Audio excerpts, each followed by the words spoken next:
기도하심으로 우리 주일 예배를 하나님께 올려드릴 수 있도록 하겠습니다.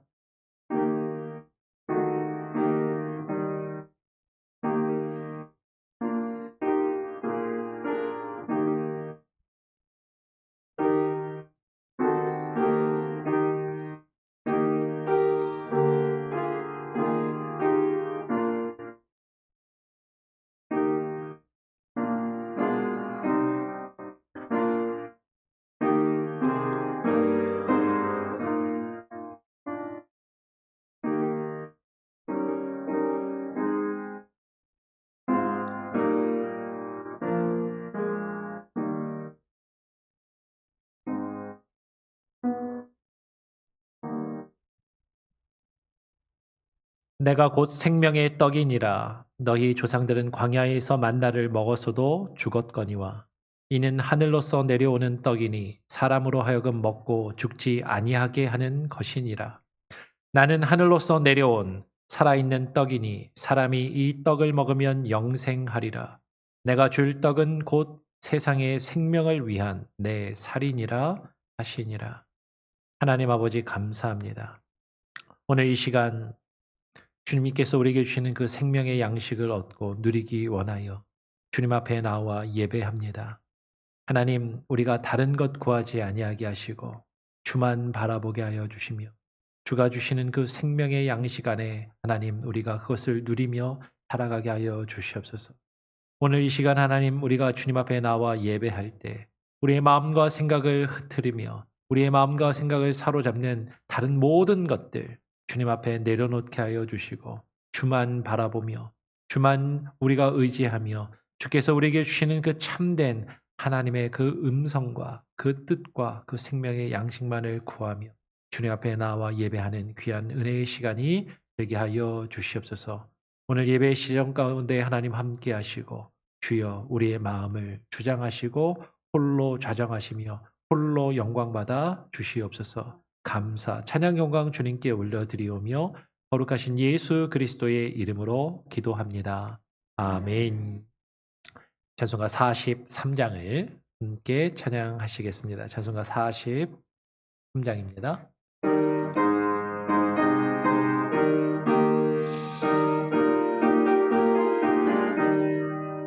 즐겁게 안식할 날 반갑고 좋은 날 내 마음을 평케 하니 즐겁고 기쁜 날 이 날에 천하 만민 다 보좌 앞에서 참되신 삼위일체 다 찬송 부르네. 이 날에 하늘에서 새 양식 내리네. 사회로 모이라고 종소리 울리네. 복음의 맑은 빛을 온 세상 비치며 또 영생물이 흘러 시원케 하시네. 이 주일 지킴으로 새 은혜 입어서 영원히 쉬는 곳에 다 올라갑시다. 성부께 찬미하고 성자와 또 성령 참되신 삼위일체 다 찬송 부르세.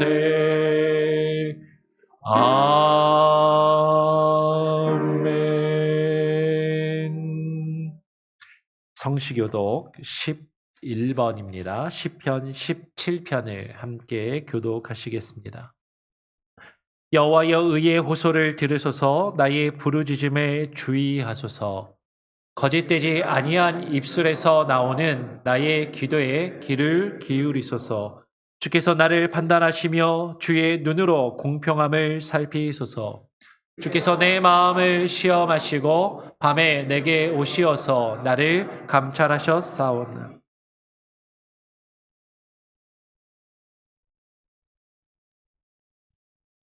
흠을 찾지 못하였사오니 내가 결심하고 입으로 범죄하지 아니하리이다. 사람의 행사로 논하면 나는 주의 입술의 말씀에 따라 스스로 삼가서 포악한 자의 길을 가지 아니하였사오며 나의 걸음이 주의 길을 굳게 지키고 실족하지 아니하였나이다. 하나님이여 내게 응답하시겠으므로 내가 불렀사오니 내 귀를 기울여 내 말을 들으소서. 주께 피하는 자들을 그 일어나 치는 자들에게서 오른손으로 구원하시는 주여, 주의 기이한 사랑을 나타내소서. 아멘. 사도신경으로 우리의 신앙을 하나님과 또한 사람들 앞에 함께 고백하며 나아가겠습니다.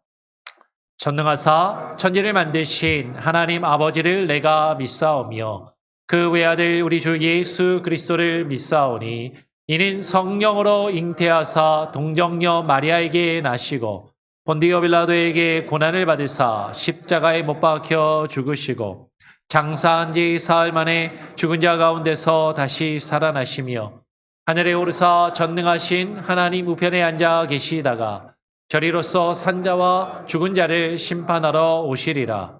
성령을 믿사오며 거룩한 공예와 성도가 서로 교통하는 것과 죄를 사하여 주시는 것과 몸이 다시 사는 것과 영원히 사는 것을 믿사옵나이다.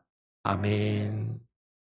자리에 앉으셔서 찬송가 179장을 한 장 더 찬양하겠습니다.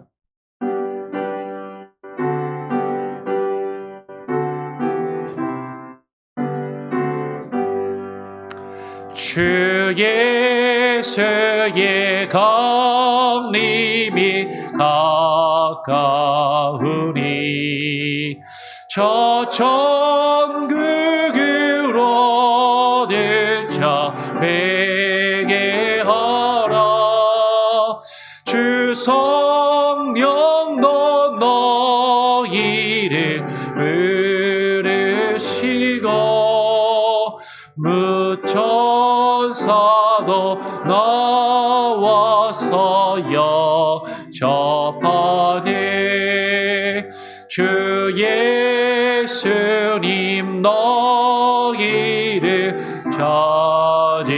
찾으시니 왜 의심을 하면서 오지 않나.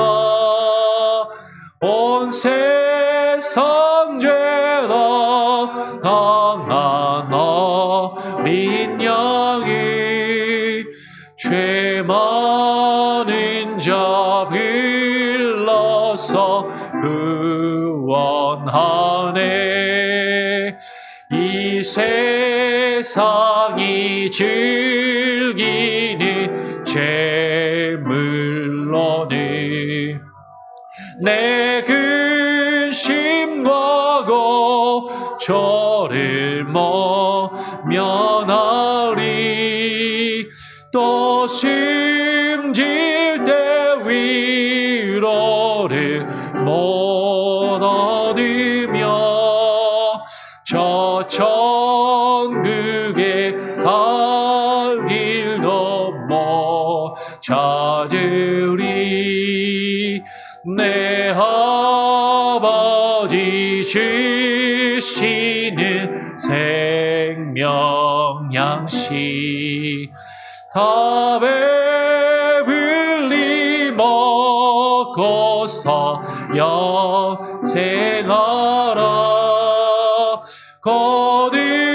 거듭심을 버리고 주께 오며 없는 자비를 힘입으리. 아멘. 오늘 주일 예배를 위해서 문홍자 집사님, 우리 피태 권사님께서 나오셔서 대표로 기도해 주시겠습니다.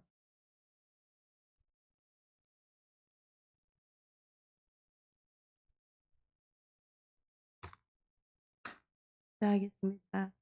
주님 감사합니다. 오늘도 이 시간 모여서 주님께 예배드립니다. 저희 모두 한몸 되어 주님께 기도 예배드리고 주님 기도 받으셔서 세상 속에 살아가면서 주님을 멀리하고 주님의 잃어버리게 되고 저희의 주님께서 불쌍히 여겨주시고 더욱더 주님을 묵상하고 찾는 자가 되게 하여 주옵소서. 한 주간 하나님 앞에서 바로 살지 못한 저희들의 죄를 회개합니다. 더 사랑하지 못하고 더 인내하지 못하고 더 순종하지 못한 저희들의 죄를 용서하여 주옵소서. 주님, 저희 대한민국에서는 대통령 선거가 끝났습니다. 이번 선거로 인하여 기쁨을 누리는 사람들도 낙심 중에 있는 사람들도 있습니다. 모두 예수님의 은혜와 위로가 가득하기를 소망합니다.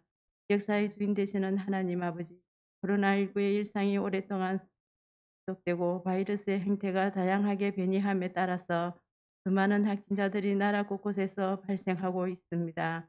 전능하신 하나님, 온 우주 만물을 오직 주님의 손안에 달려 있음을 고백합니다. 간절히 바라고 원하옵기를 현재 이 모든 바이러스의 상황이 하루속히 종식되어서 온 세계와 열방이 주님의 은혜로 회복을 경케 하여 주시옵소서. 능력의 주님, 전쟁으로 아픔을 겪고 있는 우리 우크라이나 땅을 위하여 기도합니다. 주님, 우크라이나를 불쌍히 여겨주시고 하루속히 전쟁이 끝나고 하셔서 주님께서 참 평화를 우크라이나 땅의 모든 사람들이 충만하게 누릴 수 있기를 소망합니다. 하나님 아버지, 현재 지구촌 곳곳에서 하나님의 나라에 관한 복음을 전파하는 선교사님들을 기억하여 주시옵소서. 주님, 말씀 전하시는 목사님께 성령으로 충만케 하옵소서. 말씀을 전하시기 위해 늘 기도하며 말씀을 묵상할 때 주님의 음성을 들려주옵소서. 또한 사모님에게도 성령 충만 영적을 부어 주옵소서. 주님, 교육부 전도사님에게도 주님이 주신 지혜와 능력으로 하나님의 말씀을 선포하실 때 주일 학교 모두가 하나님의 역사를 체험케 하여 주시옵소서. 주님, 교육부 교사님에게도 하나님의 지혜와 능력과 담대함을 부어 주시옵소서. 반주자님에게도 항상 주님의 능력을 부어 주시옵소서. 주님, 저희 모든 직분자들에게도 사랑과 지혜와 각자 받은 달란트대로 잘 감당할 수 있게 은혜 내려 주시옵소서. 이 시간 온라인으로 예배를 드리는 모든 가정과 현장에 하나님의 동일한 은혜가 있기를 소망합니다. 마치 구하지 못한 것도 주님께서 하시오니 채워주실 줄 믿습니다. 거룩하신 주 예수 그리스도의 이름으로 기도드립니다. 아멘.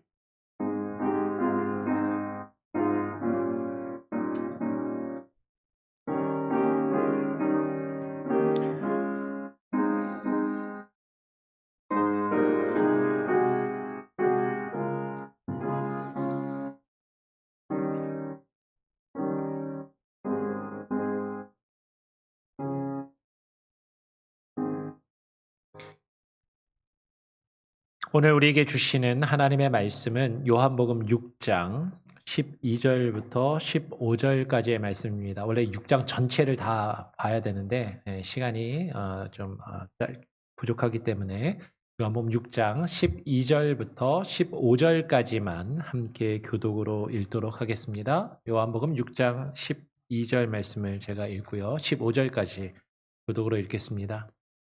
그들이 배부른 후에 예수께서 제자들에게 이르시되 남은 조각을 거두고 버리는 것이 없게 하라 하심으로 이에 거두니 보리떡 5개로 먹고 남은 조각이 12바구니에 찼더라. 그 사람들이 예수께서 행하신 이 표적을 보고 말하되 이는 참으로 세상에 오실 그 선지자라 하더라. 그러므로 예수께서 그들이 와서 자기를 억지로 붙들어 임금으로 삼으려는 줄 아시고 다시 혼자 산으로 떠나 가시니라. 아멘. 예. 벌써 이제 제가 우리 교회 온 지도 1년이 훨씬 넘어서 또 1년이 지나고 3월 달도 거의도 다 되어 가는 것 같아요. 제가 우리 교회에 처음 이제 담임 목회 따로 청빙을 받고 우리 교회로 올 때 그쪽 교회에서 저를 떠내보내시는 또 많은 분들이 또 혹은 저를 아시는 분들이 연락을 하셔 가지고 이렇게 축하해 주시고 축복해 주시면서 이렇게 많이들 하신 말씀이 "목사님 꼭 성공한 목회하십시오. 성공하십시오." 막 이렇게 축복해 주시고 또 이렇게 축하를 해 주셨어요. 그 얘기를 들으면서 '아 그래. 교회 와서 열심히 사역을 잘해야 되겠다. 또 하나님이 기뻐하시는 정말 성공한 목회를 해야 되겠다.' 그런 마음과 결심을 가지고 온 지도 벌써 1 년이 훌쩍 지났습니다. 그런데 그 얘기를 들을 때 "성공한 목회를 해라. 성공한 목회를 하십시오." 이렇게 이야기를 들을 때 그 성공한 목회의 기준이 무엇일까? 무엇이 성공한 목회일까? 한번 생각해 보게 되는 것이죠. 목회자들이 모이면 어제도 목회자 모임이 있었어요. 우리 지역교회 여기 몽고메리 지역교회 협의회 목사님들이 함께 모여서 이번에 주일에 연합 새벽 예배가 있는데 그 새벽 예배를 함께 상의하기 위해서 아침에 조찬에 모여서 아침 식사를 같이 하면서 조찬 모임을 가졌습니다. 뭐 꼭 어제 모임이 그랬던 건 아니지만 이상하게 목회자들끼리 모이면요. 목회자들끼리 모였을 때 이상하게 자연스럽게 그 목회자들의 어떤 나이나 뭐 신학교 졸업 연도나 이런 걸로 서열이 매겨지는 게 아니라 목사님들이 사역하는 교회의 사이즈, 교회의 크기, 얼마나 많은 성도들이 모여서 목회를 하는가를 놓고 이게 목사님들의 보이지 않는 서열이 쫙 매겨집니다. 그리고 큰 교회에서 많은 사람을 데리고 목회를 하시는 목사님은 성공한 목회를 하시는 것 같고, 그리고 작은 교회에서 몇몇 안 되는 조그만 인원수를 모여놓고 이렇게 목회를 하는 목사님들은 왠지 초라해 보이고 실패한 목회를 한 것 같은 그런 비교감을 목회자들끼리도 그렇게 갖는 것 같아요. 그러니까 설교자와 목회자의 성공의 기준이 많은 경우에 많은 사람들이 교회가 얼마나 성장했냐, 얼마나 교회가 크냐, 얼마나 그 교회 건물이 으리으리하고 거기에 많은 사람들이 모이는가, 그것으로 그 성공의 평가와 그 기준을 삼는 경우들이 많이 있는 것 같아요. 그래서 교회를 어떻게든 좀 성공하고 어떻게든 목회를 성공하기 위해서 우리 교회보다 더 큰 교회를 하는 더 성공한 목회자라고 평가를 받는 목사님들을 모셔다가 부흥 집회도 하고 막 이렇게 하는 것 아닙니까? 성도들은 사실 그런 기준을 갖는 거죠. 우리 목사님이 새로운 목사가 왔을 때, 우리 목사님을 통해서 우리 교회가 좀 더 성장하고 교회가 성공하고 이게 발전했으면 좋겠다. 그런 기대감이 왜 없으시겠어요? 사실 그런 기대감의 부담감도 사실 있는 것이 사실입니다. 근데 한 1년쯤은 허니만 기간이라고 해서 조금 좋게 봐주다가 한 1년쯤 지나니까 이제 뭐 좀 안 좋은 모습도 보이고 좀 마음에 안 드는 구석도 있고 또 불평스러운 모습도 분명히 있으실 것으로 생각이 돼요. 우리 목사님이 좀 안 되니까 또 가끔가다 좀 훌륭한 목사님들, 큰 교회 목사님들 모셔다가 부흥 집회도 하고 또 이제 좀 큰 집회도 하면 좋겠다. 그런 생각들이 사실 들 수 있어요. 그러면서 사실 이제 우리는 그런 마음이 묻는 거죠. 우리 목회자가 우리 목사님이 우리 설교하시는 분이 조금 더 이렇게 훌륭하고 더 좋으면 좋을 텐데 예수님이 오셔서 설교하시면 사도 바울과 같이 훌륭한 사도가 와가지고 설교를 하고 목회를 하면 우리 교회가 좀 뒤집어지고 새로워지지는 않을까. 그래서 예수님 같이 훌륭하신 어떤 설교자가 사도 바울과 같이 훌륭한 설교자가 와서 우리 교회에 와서 한번 좀 집회를 한번 해주면 그래도 우리 교회가 뭔가 변화되고 새로워지지 않을까. 사실 우리는 그런 생각이나 기대감을 사실은 조금쯤 할 수도 있다라는 것이죠. 그런데 정말로 사람들이 많이 모이고 그것을 통해서 교회가 성장하고 그것 자체가 어떤 목회나 설교의 성공한 설교자, 성공한 목회자의 평가의 기준이라면 정말로 예수님은 성공한 설교자이신가? 사도 바울은 정말로 성공한 목회자이고 성공한 설교자인가? 한번 우리는 고민해 볼 필요가 있다라는 것이죠. 우리가 요한복음의 말씀을 쭉 살펴보고 있는데요. 요한복음을 보면 요한복음은 예수님을 상당히 높입니다.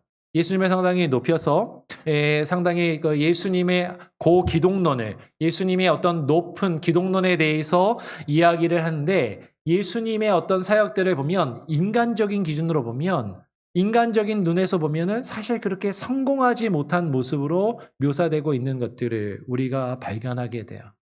그 중에 하나가 오늘 우리가 함께 살펴볼 이시의 요한복음 6장에 나타나는 오병이어의 기적입니다. 아니 오병이어의 기적은 사실은 예수님께서 보여주셔도 됩니다. 이제 오병이어의 기적은 예수님께서 물고기 2마리와 보리떡 5개로 5,000명을 먹이신 놀라운 기적을 행하신 거예요. 그러니까 사실 보면 이거는 성공한 기적입니다. 대단한 기적인 것이죠. 근데 요한복음 전체를 보면 요한복음 전체의 문맥을 살펴보면 그 뒤에 이 오병이어의 기적을 행하신 이후에 예수님께서 말씀을 증거하시고 예수님이 증거하신 그 말씀은 그 말씀에 따라서 결과가 나타나는 모습이 인간적인 기준으로 보면 과연 성공한 설교이고 성공한 사역인가 우리는 한 번쯤 생각해 보고 그리고 그 예수님의 그 말씀과 그 사역의 의미가 무엇인가를 우리는 한번 요한복음 6장의 말씀을 전체적인 맥락 안에서 오늘 이 시간에 같이 살펴보고 우리가 고민해 보기를 원하는 것입니다. 오늘 물고기 2마리와 보리떡 5개로 5,000명이 넘는 사람을 먹이신 이 기적, 이것을 보통 오병이어의 기적이라고 이야기를 하죠. 병이 떡병자죠. 떡 5개와 오병이어, 물고기 2마리로 5,000명을 먹이신 사건입니다. 이 오병이어의 기적은 마태, 마가, 누가, 요한복음 4개의 복음서에 다 기록되고 언급되는 아주 중요한 기적이에요. 상당히 예수님의 공생의 사역에서 상당히 중요한 사건입니다. 그런데 4개 복음서에 다 언급이 되고 기록이 되지만 특별히 요한복음에서의 이 오병이어의 해석은 다른 복음서하고는 다르고 조금 더 길고 그 안에 담겨있는 메시지가 좀 더 다른 각도에서 우리에게 분명하게 주어지는 특별한 의미로 다가오는 것을 우리는 발견하게 돼요.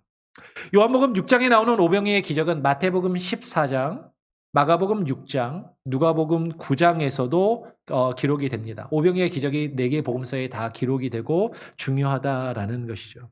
근데 이 요한복음은 다른 복음서에 비해서 그 오병이어 사건 이후에 예수님께서 하시는 설교 말씀이 기록되어 있어요.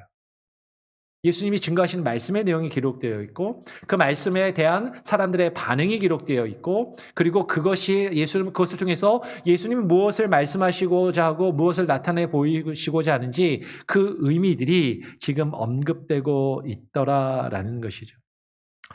요한복음은 특별히 오병이어의 기적을 그 요한복음 6장을 살펴보면 그 전체 맥락에서 예수님에 대한 표적이라고 그렇게 언급을 하고 강조를 합니다. 표적, 영어로 하면 사인인 것이죠. 사인. 그러면 사인이라는 게 뭐죠? 어디 다니다 보면 표지판 같은 것 아니면 뭔가를 이렇게 나타내고 지시하는 표시 이런 것이 사인인 것이죠.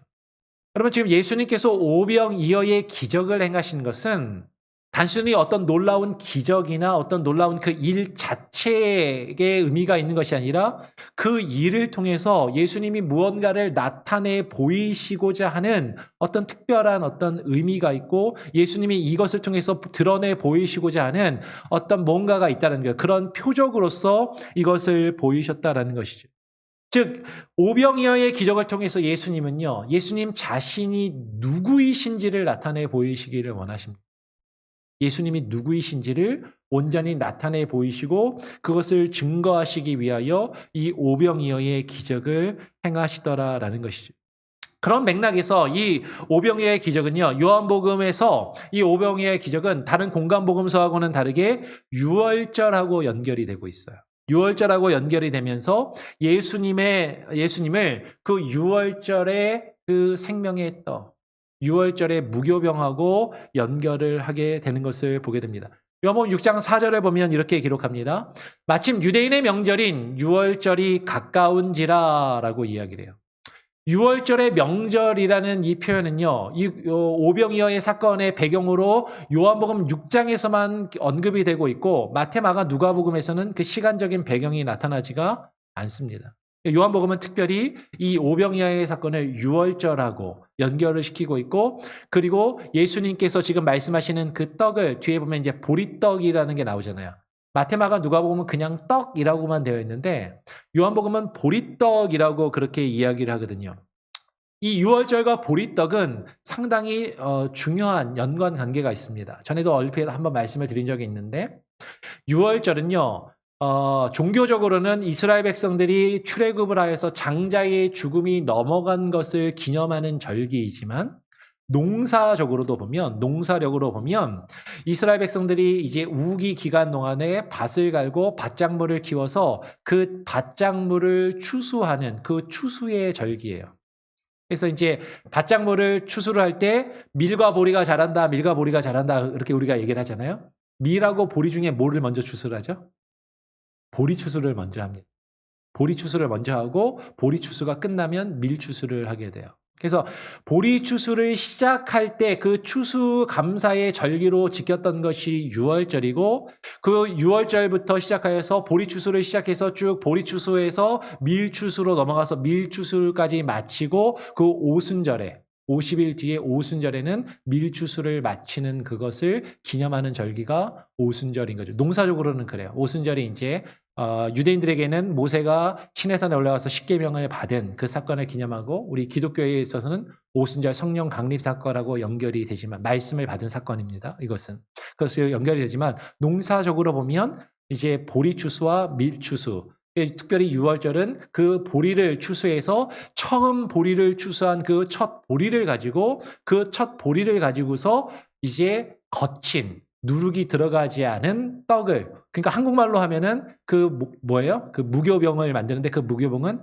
보리 개떡 같은 거죠. 한마디로 이야기하면 거친 보리떡을 만들어서 그것을 가지고 유월절을 지키고 유월절 만찬을 행하고 그 유월절 만찬에서 행하는 그 떡이 그 보리떡이었고 보리빵이었단 말이에요. 거친 보리빵이었고 예수님이 자신이 바로 그 보리떡이심을 유월절 만찬의 생명의 떡이심을 오늘 나타내고자 하는 것이 요한복음이 드러내고자 하는 그 핵심적인 의미이다라는 것입니다. 오늘 그 오병이어의 기적에 대해서 먼저 한번 간략히 잘 알지만 한번 정리를 해보겠습니다. 오늘 요한복음 6장 5절에 보니까 유대인의 명절이 가까운지라라고 한 다음에 예수님께서 눈을 들어 큰 무리가 자기에게 오는 것을 보시고 누구에게? 빌립에게 예수님의 제자 중에 빌립을 콕 집어가지고 빌립에게 이렇게 물어보십니다. 우리가 어디서 떡을 사서 이 사람들을 먹게 하겠느냐라고 예수님이 물어보시는 거죠. 여기서 이제 차이점이 조금 나타나요. 마태, 마가, 누가복음, 공관복음을 보면 마태복음 14장이나 마가복음 6장이나 누가복음 9장을 보면 예수님이 이렇게 먼저 말씀하시는 것이 아니라 저녁이 돼서 이제 어두워지니까 저녁 때가 돼서 많은 사람들이 모여 있는데 이제 끼니를 해결할 때가 되니까 예수님의 제자들이 먼저 예수님께 나와서 예수님께 여쭈어 봅니다. 예수님, 지금 사람들이 엄청나게 많이 모였는데 해가 지고 밥을 먹을 때가 되었습니다. 근데 지금 이 사람들에게 먹을 것을 줄 것이 없으니까 다 흩어 보내서 사람들을 먹고 돌아오게 하면 어떻겠습니까? 라고 이제 예수님께 여쭈어 보는 것이죠. 아마도 공관복음에서 예수님께서 예수님에게 제자들이 먼저 물어보고 그 제자들이 물어본 것에 대해서 예수님이 어쩌면 그것은 생략되어 있고 요한복음에서는 그 제자들의 질문에 대해서 예수님께서 이렇게 말씀을 하시는 것일 수도 있어요. 근데 요한복음 하여튼 제자들이 먼저 물어본 것은 기록을 하지 않고 어떤 약간의 어떤 차이점을 나타내 보이는 거죠. 일단은 공관복음을 통해서 우리가 볼 수 있는 것은 제자들이 와서 예수님에게 이렇게 말하는 거예요. 예수님께 무리를 보내어 마을에 들어가 먹을 것을 사 먹게 하소서라고 예수님께 건의를 합니다. 제자들이 왜 이렇게 이야기를 했을까? 아마 예수님의 제자들은요 이런 생각을 했을 겁니다. 지금 엄청나게 사람들이 몰려 들어오는데 이 사람들을 먹여야 되는데 우리 사람들을 자신들이 먹일 어떤 능력도 없고 감당이 안 된다라는 것이죠. 그리고 그 사람들을 책임져야 한다라는 그 부담감이 있었던 것 같아요. 그 부담감에 이 사람들을 먹어야 되지만 먹일 수 없으니까 각자 흩어져서 각자 알아서 먹고 돌아오게 내일 다시 모이게 하시면 어떻습니까? 라고 그렇게 예수님께 그렇게 부탁을 이렇게 건의를 하는 것이죠. 그렇게 예수님께 이렇게 제자들이 말씀을 드리니까 요한복음에는 나타나지 않지만 공관복음에서 예수님이 뭐라고 말씀하시냐면 제자들에게 이렇게 말씀하십니다. 너희가 먹을 것을 주어라. 너희가 먹을 것을 주어라 라고 말씀을 하세요. 그리고 공관복음에서는 실제로 예수님이 오병이어를 놓고 축복기도 하시고 축사하시고 그것을 떼어서 누구에게 주세요? 제자들에게 주시고 제자들이 그것을 받아서 제자들이 사람들에게 나누어 주었다라고 그렇게 이야기를 합니다. 예수님께서 제자들에게 너희가 먹을 것을 주라라고 이야기를 하셨고 제자들이 그것을 받아서 제자들이 사람들에게 나누어 주는 것이죠. 사실은 공간복음에서 보면 이거는 상당히 중요한 의미가 있어요. 여기에 대해서는 오늘 우리가 요한복음을 보기 때문에 이 부분은 우리가 깊이 묵상하고 자세하게 나누진 않겠지만 여러분들 이 관점에서 한번 생각해 보시고 우리가 말씀을 고민해 볼 필요가 있습니다. 그런데 중요한 건 뭐예요? 지금 제자들은요.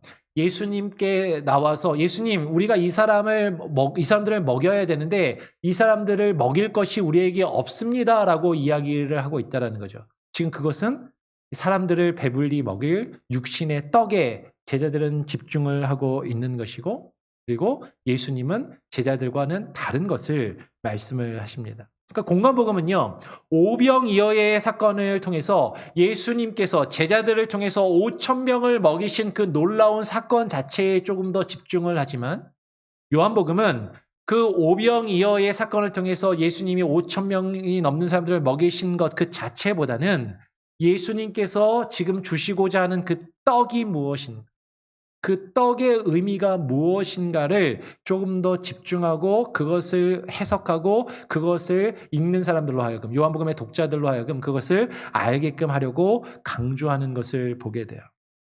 오늘 7절 말씀에 6장 7절에 이렇게 빌립에게 예수님이 물어보시니까 빌립에게 어디서 떡을 사서 이 사람들을 먹게 하겠느냐라고 빌립에게 물어보니까 빌립이 예수님의 그 질문에 이렇게 대답을 합니다. 예수님 저희 보고 사람들을 다 뭔가 떡을 사서 먹이란 말씀이십니까? 그러면서 이렇게 이야기하는 거죠. 빌립이 대답하되 각 사람으로 조금씩 받게 할지라도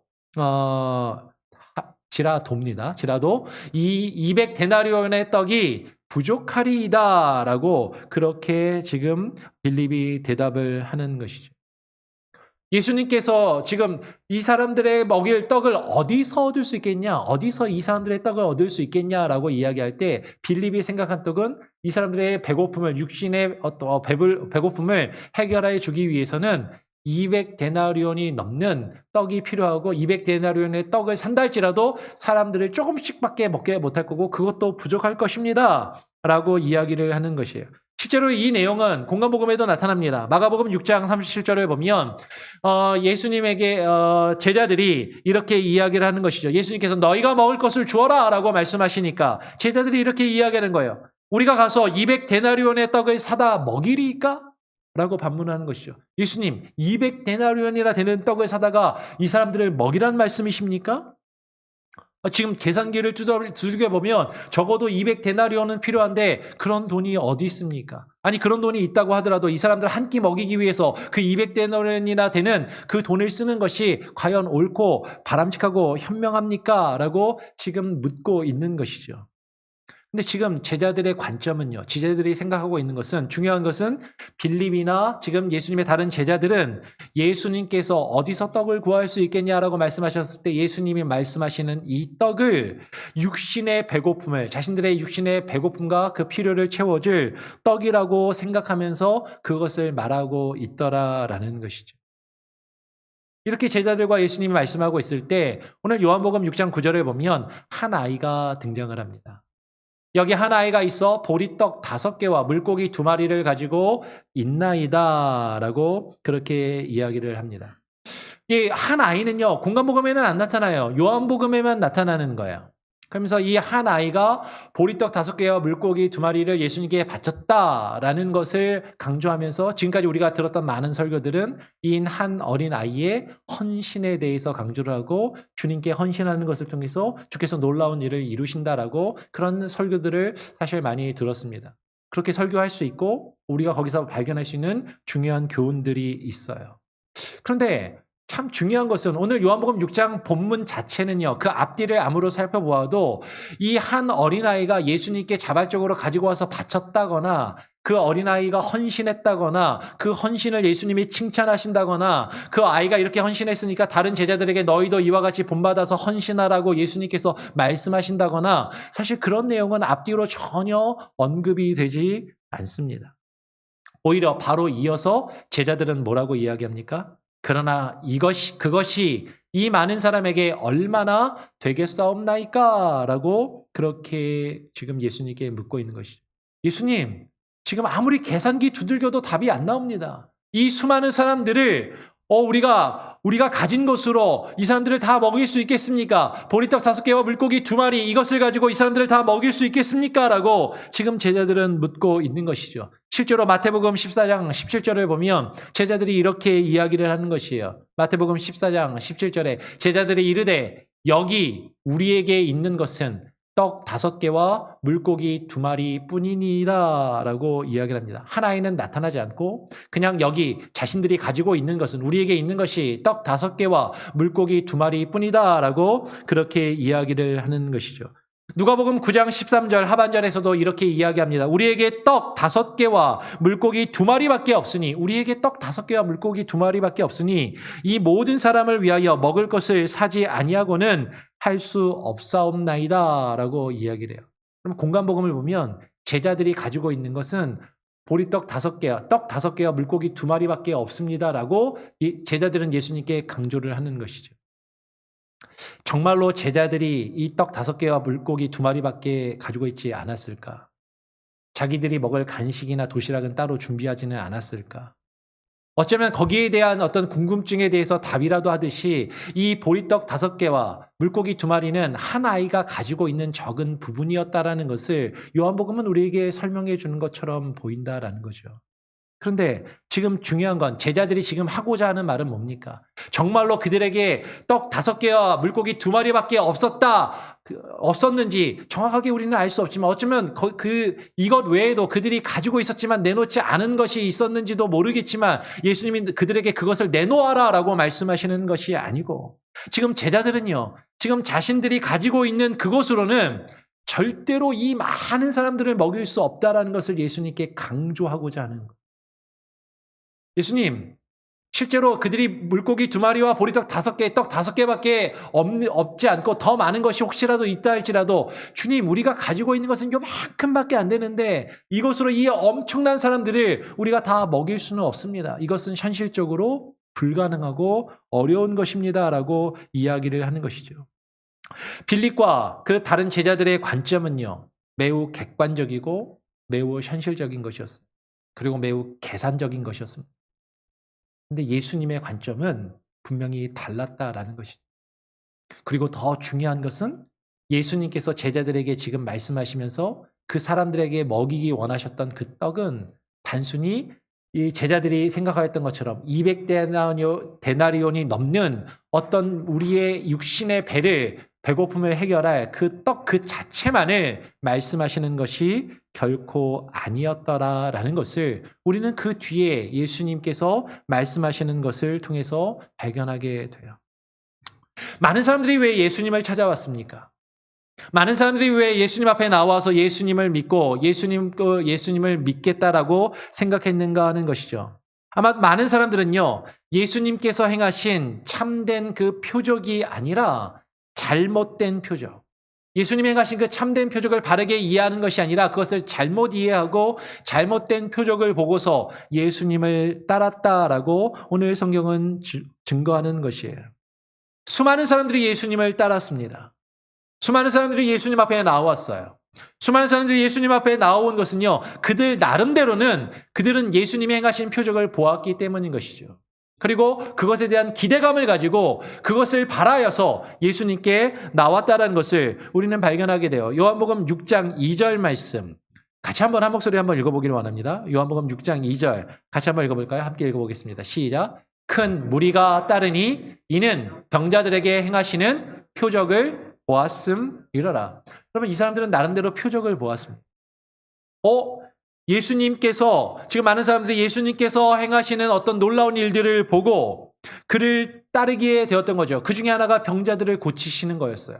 와, 예수라는 사람이 있는데 이 사람한테 찾아가면 아니 못 고치는 병이 없대. 38년 된 병자도 고치고 눈먼 자도 보게 하고 안진뱅이도 일으키고 죽은 자도 살리는 그런 능력이 그에게 있다더라 라고 하면서 많은 사람들이 자신의 병을 고치고자 예수님 앞에 찾아왔다는 것이죠.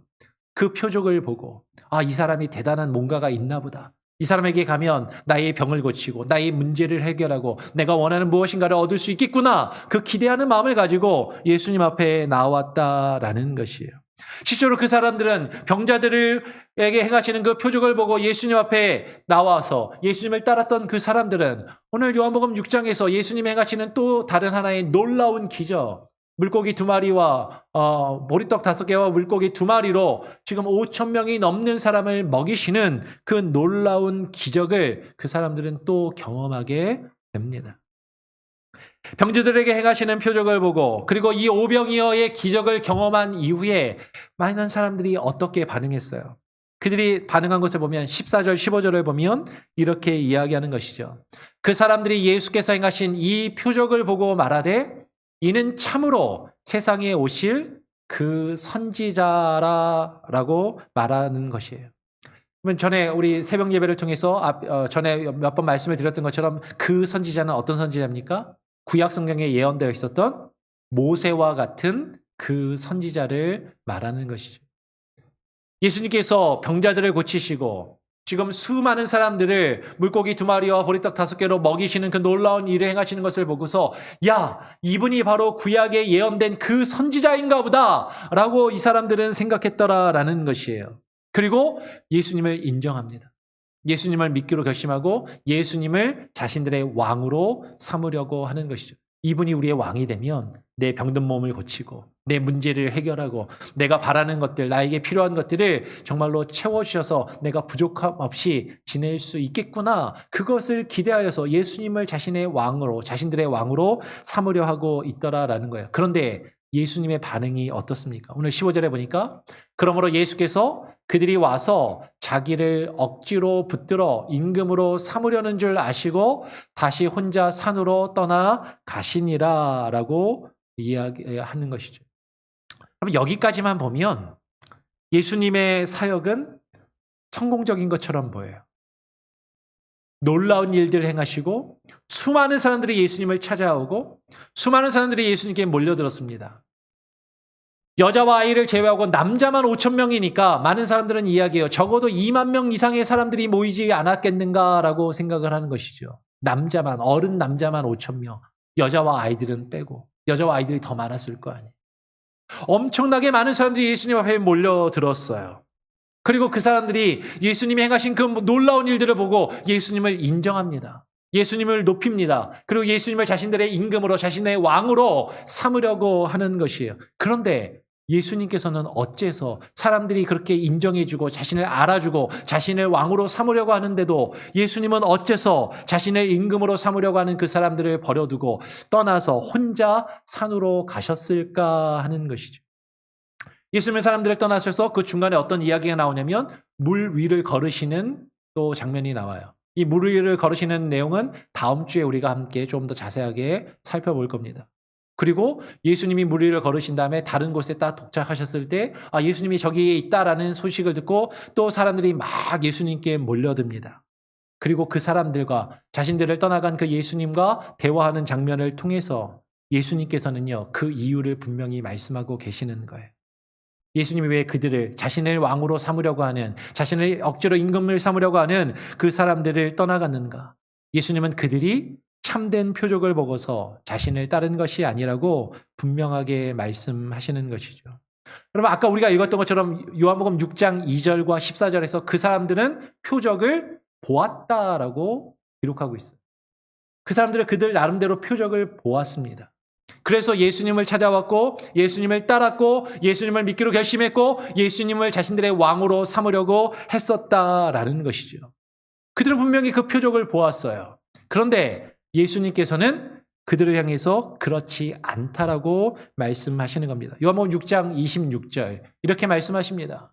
예수께서 대답하여 이르시되 내가 진실로 진실로 너희에게 이르노니, 이 진실로가 뭐라고요? 헬라어로 아멘, 아멘, 아멘, 아멘. 내가 진실로 너희에게 말하는데 너희에게 이르노니 너희가 나를 찾는 것은 표적을 본 까닭이 아니요 떡을 먹고 배부른 까닭이로다라고 예수님께서 말씀을 하시는 거예요.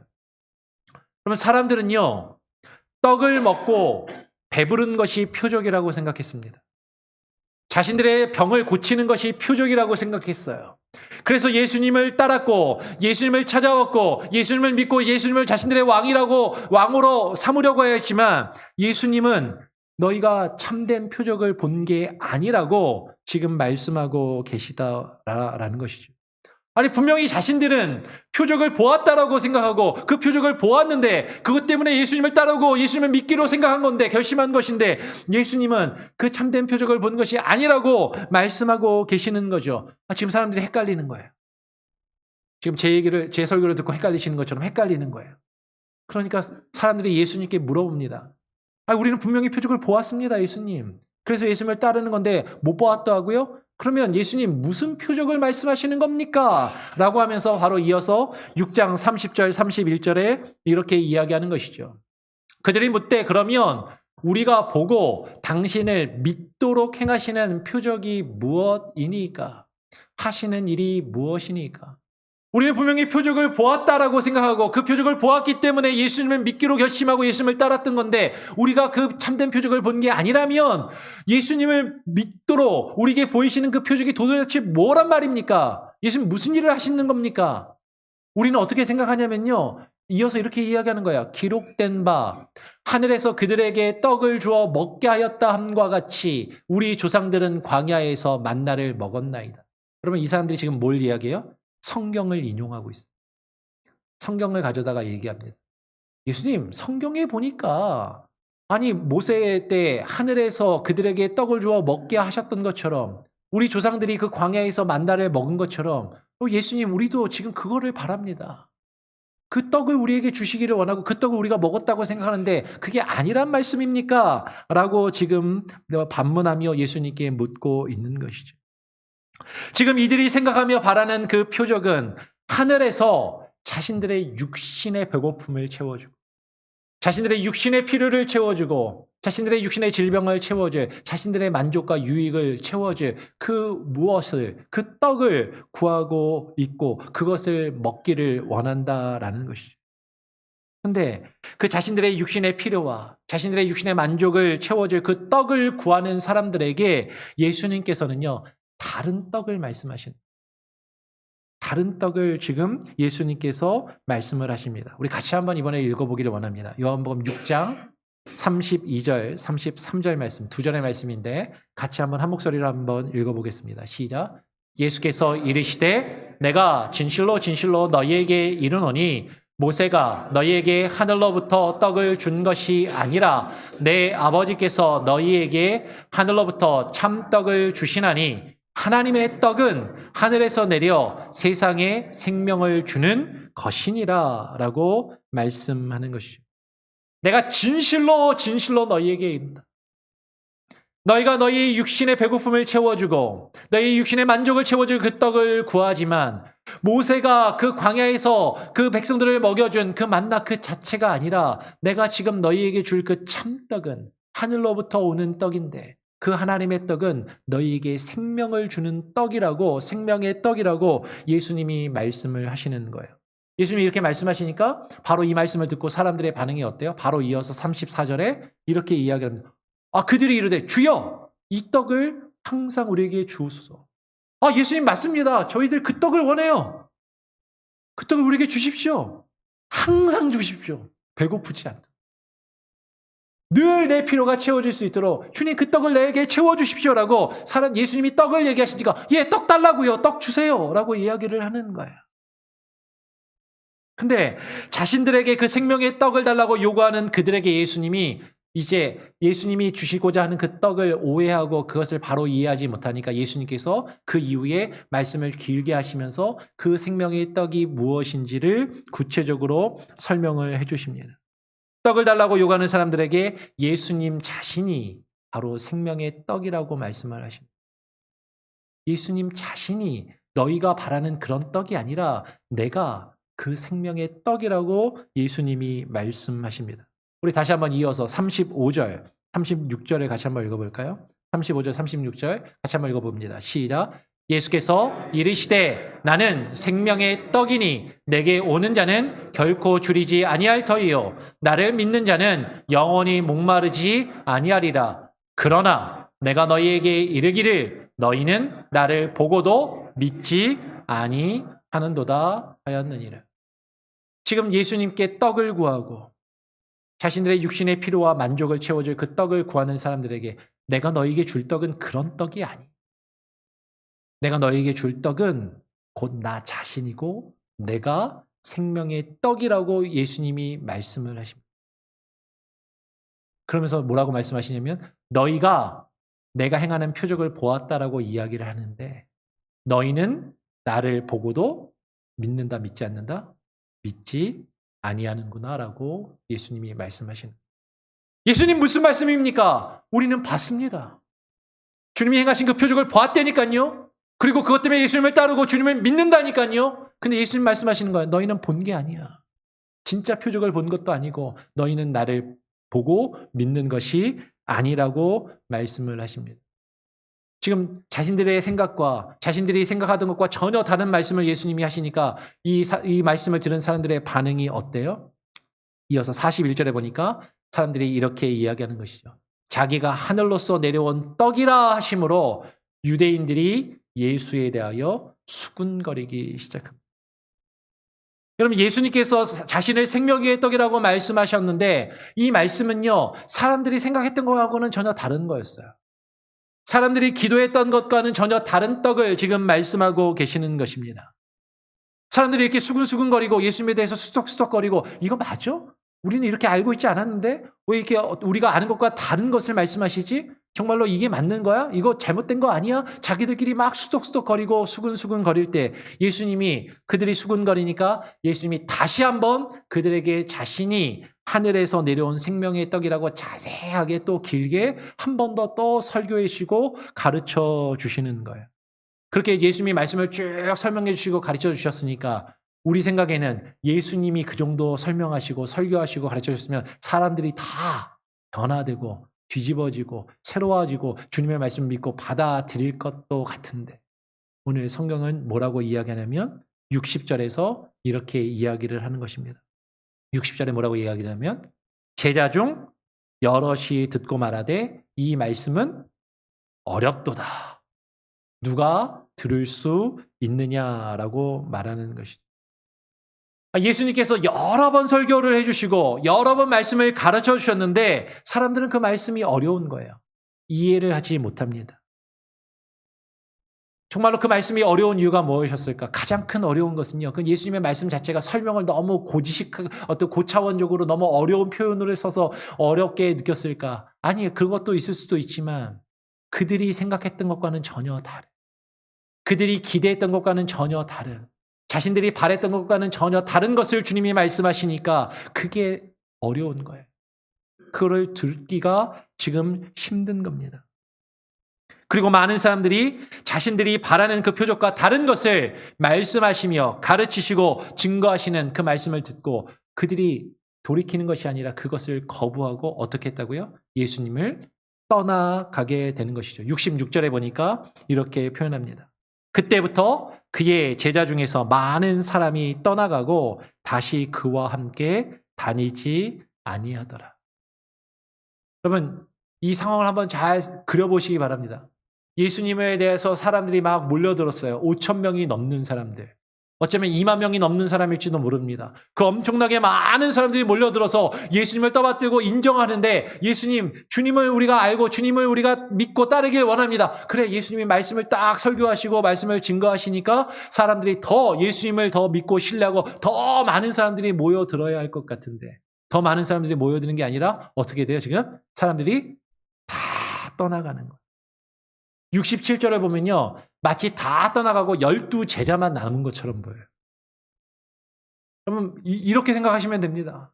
5,000명이 넘는 사람들이 모이는 대형 교회에 딱 새로 담임 목사가 부임해서 갔는데 설교를 막 하니까 교회가 부흥하고 성장하는 게 아니라 사람들이 계속 떠나가는 거예요.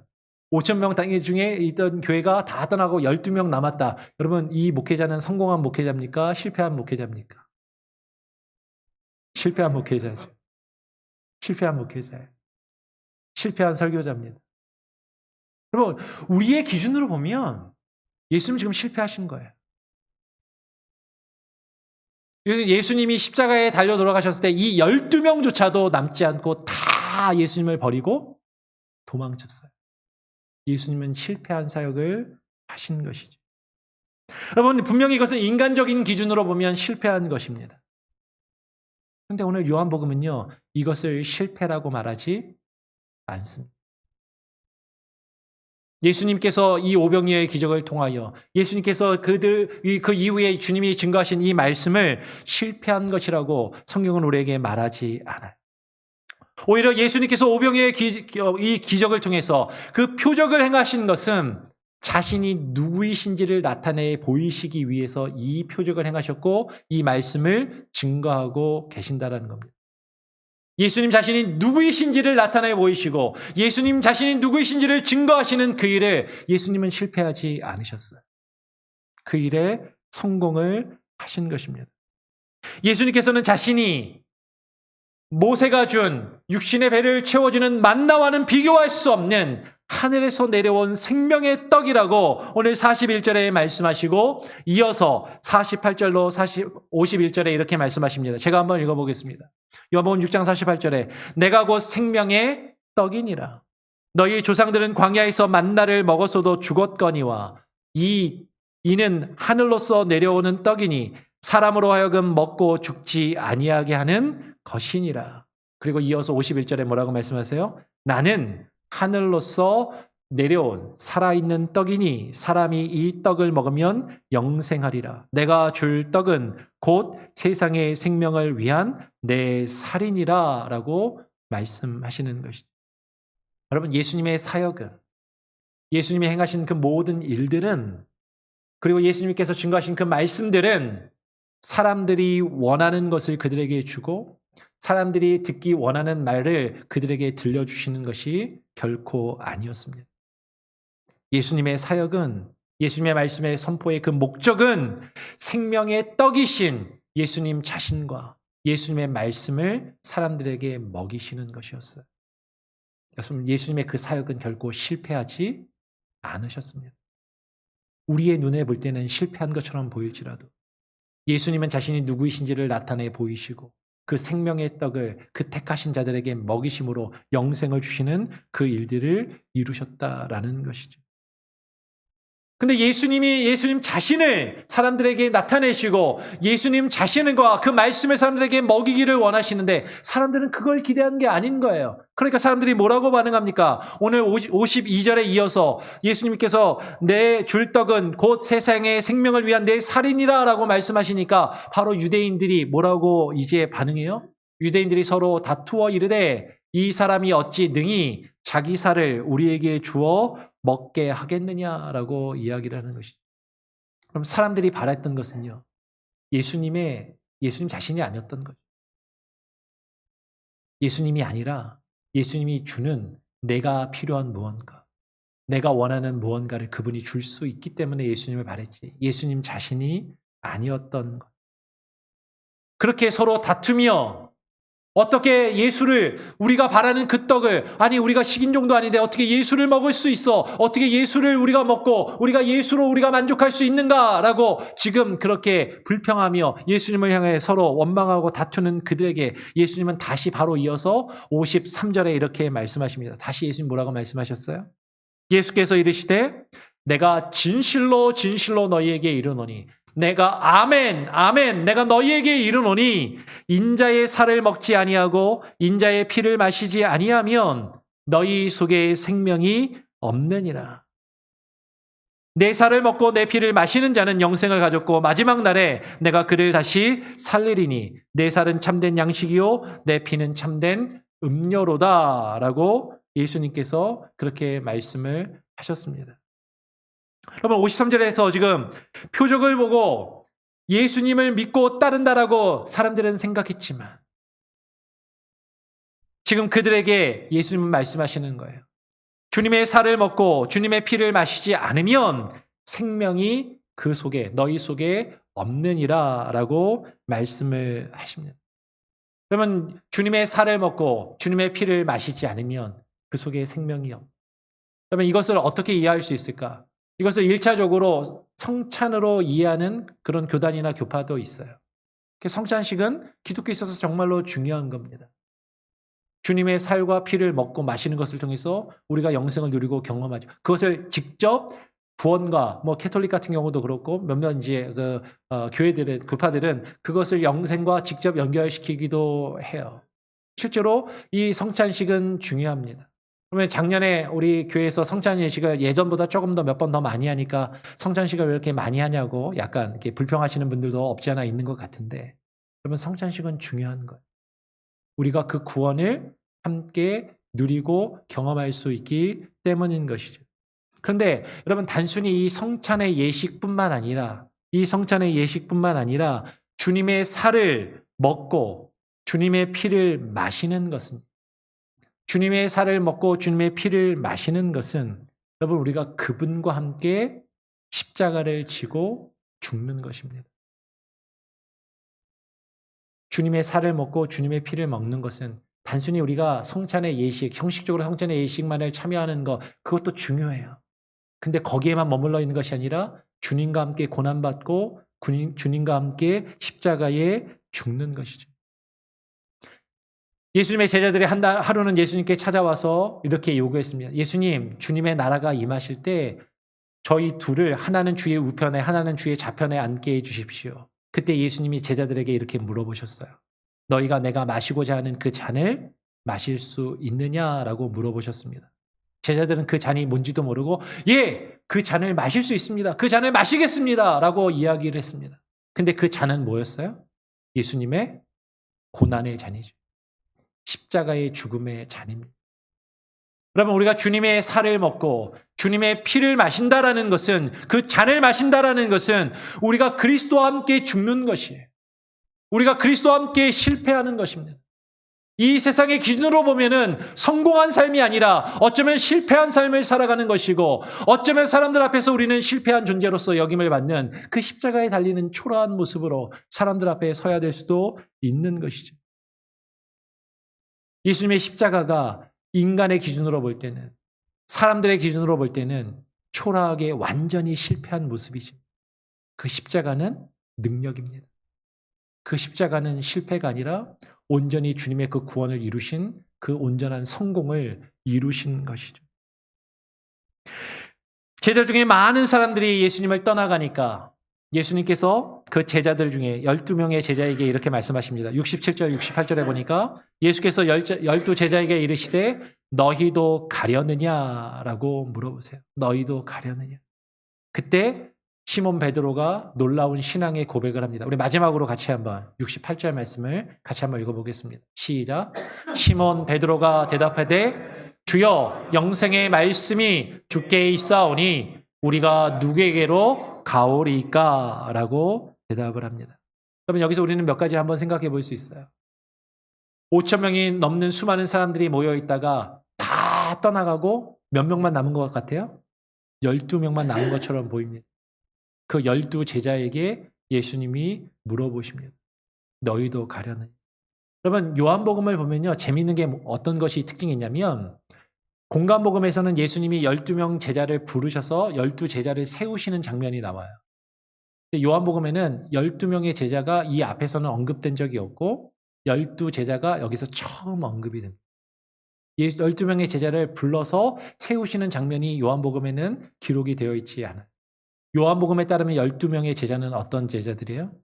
예수님이 불러서 한 사람 한 사람 세운 그들도 예수님의 제자들이지만 12명이지만 공가복음에서는, 요한복음에서는 수많은 사람들이 예수님을 버리고 떠나갈 때 예수님 곁에 남아 있었던 사람들이 12 제자라는 것이죠. 누가 12 제자인가? 누가 12 제자로 택함을 받은 자들인가? 수많은 사람들이 예수님을 버리고 떠나가는 그때 예수님 곁을 지키고 예수님께 남아있던 그들이 12 제자가 된 것이에요. 오늘 예수님의 사역은요, 세상의 기준으로 보면 실패한 것처럼 보이지만 결코 실패한 것이 아니었습니다. 예수님의 사역은요, 우리가 사람들이 원하는 것을 사람들에게 주고 사람들이 듣기 원하는 것을 사람들에게 들려주는 것이 아니라, 예수님의 사역은 자기 자신이 누구인지를 나타내 보이시고 그 생명의 말씀을 제자들에게 주시고 먹이시는 것이었어요. 그 생명의 말씀. 주여, 생명의 말씀이 주께 있사오니 생명의 말씀이 주께 있사오니 우리가 누구에게로 가오리까? 여러분, 그 생명의 말씀이신 자기 자신을 온전히 나타내시고 증거하시며 그 생명의 말씀을 제자들에게 주시고 먹이신 주님은 결코 실패하신 것이 아닙니다. 예수님의 십자가가 우리의 눈으로 볼 때는 실패한 것처럼 보이지만 그 십자가의 사건을 통해서 예수님은 우리를 구원하셨고 그 주님의 능력을 온전히 나타내셨어요. 그 능력은 주의 말씀으로 우리에게 나타나고 주어지는 것입니다. 여러분, 주의 그 말씀을 사모하시고 주님을 앞에 나와서 다른 떡을 구하는 것이 아니라 내 육신의 필요와 나의 육신의 만족을 채워줄 그 떡을 구하는 것이 아니라 정말로 생명의 떡이 되시는 하늘로부터 오신 참된 양식이 되시는 예수 그리스도를 찾고 구하며 예수께서 우리에게 주시는 그 말씀을 받아 먹고 영생을 누릴 수 있는 그 귀한 복이 저와 여러분에게 우리 교회에게 있기를 간절히 소원하고 축원합니다. 아멘. 기도하겠습니다.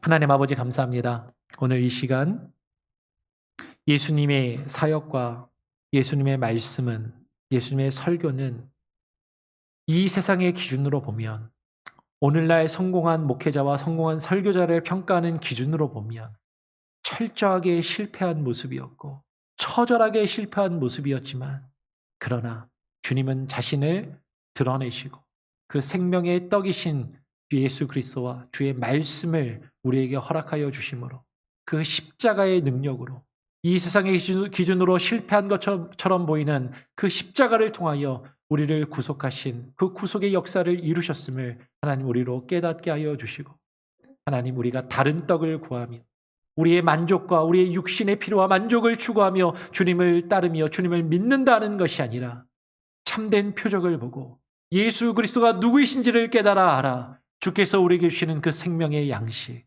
그 생명의 떡을 받아 먹고 누리며 영생하는 그 귀한 복을 하나님 우리가 누릴 수 있게 하여 주시옵소서. 모든 것을 주님께 맡깁니다. 그럴 때 주께서 우리 이 세상에 필요한 것들도 주께서 채우시고 이루실 줄 믿사오니 하나님 다른 것 바라보지 않게 하시고 다른 것 구하지 아니하게 하시고 예수 그리스도만을 구하며 예수 그리스도의 말씀만을 구하며 주님 앞에 나아갈 수 있는 하나님 우리의 삶과 우리의 인생과 우리 교회가 되게 하여 주시옵소서. 감사 찬양 영광 오직 주님께 올려드리오며 거룩하신 예수 그리스도의 이름으로 기도합니다. 아멘. 찬송가 246장을 함께 찬양하시면서 준비한 헌금을 하나님께 드리시겠습니다. 찬송가 246장입니다.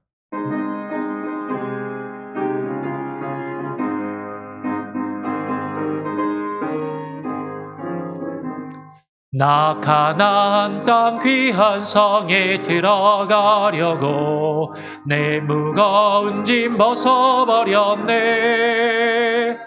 죄 중에 다시 방황할 리 전혀 없으니 저 생명 시내가에 살겠네. 길이 살겠네. 나 길이 살겠네. 저 생명 시내가에 살겠네. 길이 살겠네. 나 길이 살겠네. 저 생명 시내가에 살겠네. 그 불과 구름 기둥으로 인도하시니 나 가는 길이 형통하겠네. 그 요단강을 내가 지금 건너느니 저 생명 시내가에 살겠네. 길이 살겠네. 나 길이 살겠네. 저 생명 시내가에 살겠네. 길이 살겠네. 나 길이 살겠네. 저 생명 시내가에 살겠네. 내 주린 영혼 만나로서 먹여주시니 그 양식 내게 생명 되겠네. 이후로 생명 양식 주와 함께 먹으며 저 생명 시내가에 살겠네. 길이 살겠네. 나 길이 살겠네. 저 생명 시내가에 살겠네. 길이 살겠네. 나 길이 살겠네. 저 생명 시내가에 살겠네. 드려진 예물을 위해서 제가 한 번 더 기도하겠습니다. 하나님 감사합니다. 오늘 주님 앞에 나와 예배하면서 주께서 우리에게 허락하신 그 은혜와 베푸신 사랑, 하나님께서 우리에게 베푸신 그 모든 것에 감사하여 우리 하나님 우리의 마음과 뜻과 정성을 다하여 하나님 10의 1조와 감사헌금과 기타 예물들을 하나님 정성껏 구별하여 드리오니 주님 기뻐 받아 주시옵소서. 하나님 우리가 주님 앞에 나와 예배하며 이렇게 물질로 헌금을 드리는 것은 더 많은 것을 주님께 받고 더 많은 것을 누리기 위하여 하나님 앞에 그저 하나님 받기 위하여 드리며 예배하는 것이 아니라 정말로 예수 그리스도를 얻고 예수 그리스도를 누리며 그 생명 양식을 먹고 누리기를 소원하며 그것을 우리에게 주심에 감사하여서 예배하며 주님께 기뻐 드리게 하여 주시옵소서. 하나님 그러할 때 하나님 주께서 우리의 인생을 주께서 받으시고 책임지시고 돌보시며 역사하실 줄 믿사오니 때를 따라 필요를 따라 공급하시는 그 은혜 만나로서 우리의 줄인 배를 채워주시고 우리의 하나님 헐벗음을 입혀주시며 공급하여 주시는 그 은혜도 하나님 누리고 경험케 하여 주시되 하나님 우리가 거기에만 집중하거나 하나님 그것만을 추구하는 어리석은 인생이 되지 아니하도록 참된 생명의 양식과 주님 예수 그리스도를 구하며 그 안에서 누리는 참된 영생과 그 참된 복을 우리가 얻고 누리는 그 하늘의 신령한 복을 하나님 우리가 얻게 하여 주시옵소서. 그것을 알 때 우리에게 기쁨이 넘치게 하시고 우리가 겪고 있는 모든 문제들, 우리가 겪고 있는 모든 일들 주께서 이루시고 해결하시며 하나님께서 역사하실 줄 믿습니다. 아버지 하나님 함께 하시고 각 가정의 기도와 소원과 간구하는 모든 것들을 들으시고 응답하여 주시고 공급하여 주시고 하나님 채워 주시옵소서. 감사 찬양 영광 오직 주님께 올려드리오며 거룩하신 예수 그리스도의 이름으로 기도합니다. 아멘. 예, 광고 말씀을 드리겠습니다. 교회 소식을 드립니다. 주보를 참고하시고요. 111 운동을 여러분 기억해 주셔서 계속 말씀 읽기와 또 하나님과의 교제의 시간 그리고 한 영혼을 놓고 기도하며 전도에 힘쓰시기를 바랍니다. 돌아오는 화요일 여선교회 주간 화요 기도회는 이번 주는 없습니다. 아이들 봄방학을 맞이해서 또 출타하시는 분들이 많아서 아마 이렇게 없는 것 같아요. 그렇게 이해해 주시고 화요 기도회는 없습니다. 3월 구역 예배를 여러분 시간과 날짜를 정해서 가지시고 구역 보고서와 그리고 헌금은 새로운 구역 이름으로 반드시 제출해 주시기를 부탁을 드립니다. 춘계 대신방을 하고자 합니다. 3월, 4월 춘계 대신방을 합니다. 작년에 했던 것과 마찬가지로 여러분 대부분 특별한 이유가 없으시면 다 신방을 하시면 받으시면 좋겠습니다.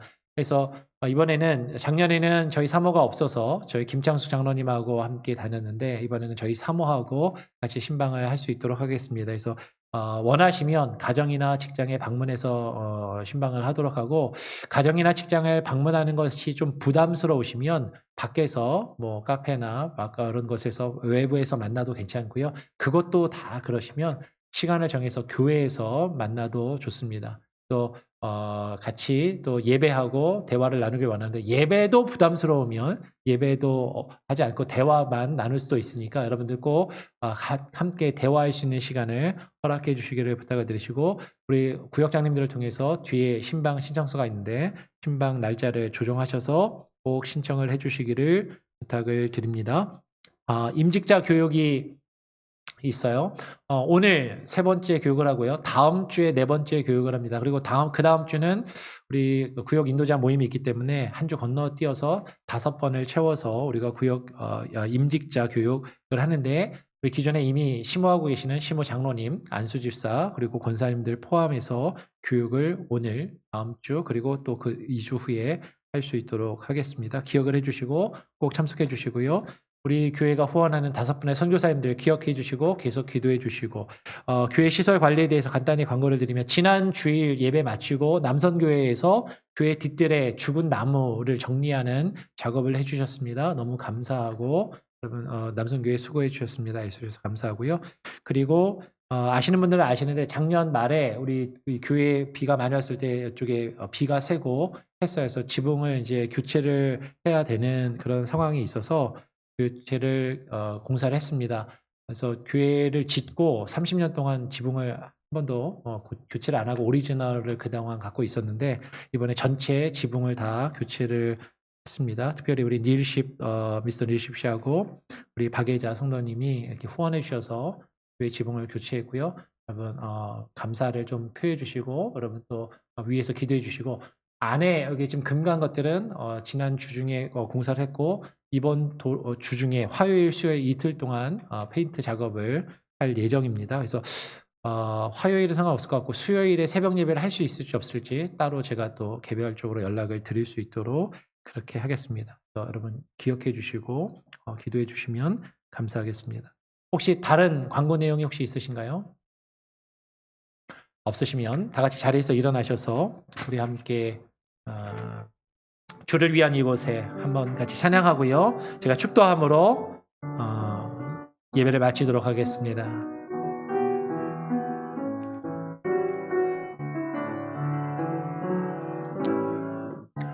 주를 위한 이곳에 예배하는 자들 중에 그가 찾는 이 없어 주님께서 슬퍼하시네. 주님이 찾으시는 그 한 사람 그의 배자 내가 그 사람 되길 내가 그 사람 되길 간절히 주께 예배하네. 주내로 주내로 이곳에 서 있네. 주 임재에 엎드려 절하네. 그 어느 것도 난 필요 없네. 주님만 경배해.